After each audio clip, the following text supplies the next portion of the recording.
Hi, you're watching Time Warner Cable's local edition, the Sacramento Report. I'm Jaime Garza, and with me today is Assemblyman Richard Pan. Nice to have you here. Great to be here. You know, a lot of eyes are in Sacramento recently because you guys have been working on the budget, and everybody says the ball is in your court. Yet sometimes we forget that the ball really is in our court as voters, and we come to you and say, help us out in different areas. And there are three bills that you have where people came to you and said, we need some help. Right. Can you help us? Let's talk about one of them, fire departments, which we know have been really devastated by all the budget cuts. You found a way to possibly help at least a few stations.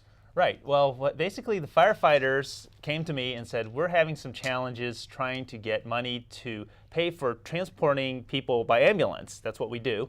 And so when you call, the ambulance comes. They don't do a wallet check or something. They pick you up and bring you to the hospital.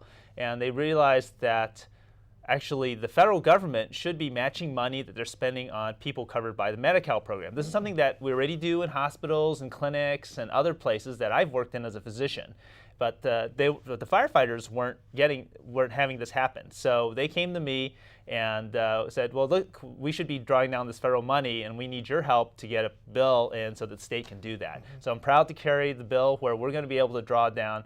We expect approximately $90 million potentially the first year for fire departments to help pay for ambulance transport and also to help mitigate many of the cuts fire departments are facing because of our tight budgets in our city governments. $90 million sounds like a lot of money, but when you're dealing with a state like California, it gets stretched very thin. But I guess the point here is saying every dollar counts. Yes. We need to find it somewhere. Right, exactly. And actually, I think the fire departments could definitely make good use of that money. Let's talk about another one where your constituents came to you, and that is licensing pets. Exactly. You would think that they would think otherwise and say that's more money out of my pocket, times are tough. Not the case. No, pet owners know how important it is to get their pets licensed because that means if the pet gets loose and gets picked up by animal control, they can find the owners quickly. It also ensures that the pets are receiving the appropriate health, the immunizations, rabies shots, things like that. But the problem is that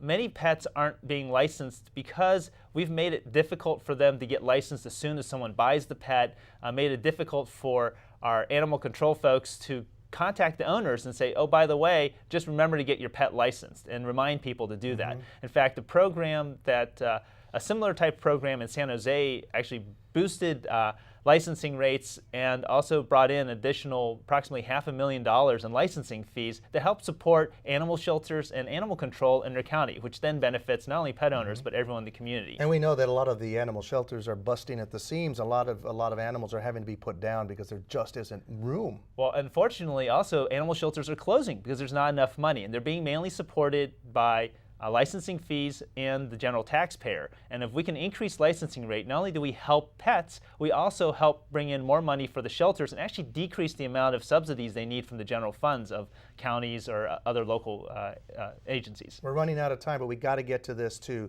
Folks who lost their jobs say, I need some help getting some financial assistance because the system is really convoluted. Right, exactly. And so the workers over at the EDD program said, we're facing people who are being extremely frustrated because right now, if you want to apply for unemployment, they ask you to make a phone call to this phone line, which basically just kicks you off. It doesn't even take a message. And people basically are asked to call over and over again to get their unemployment benefits or apply online, and it's really complicated. So we're providing them in-person help at an EDD center so they can get help to get their unemployment benefits. It's already frustrating enough when you don't have a job and you're trying to pay the bills, and then you have to go through this. All right, Assemblymember Richard Pan, interesting that your constituents are being so upfront with you and saying do something for us. Good to hear that. And thank you at home for watching Time Warner Cable's local edition.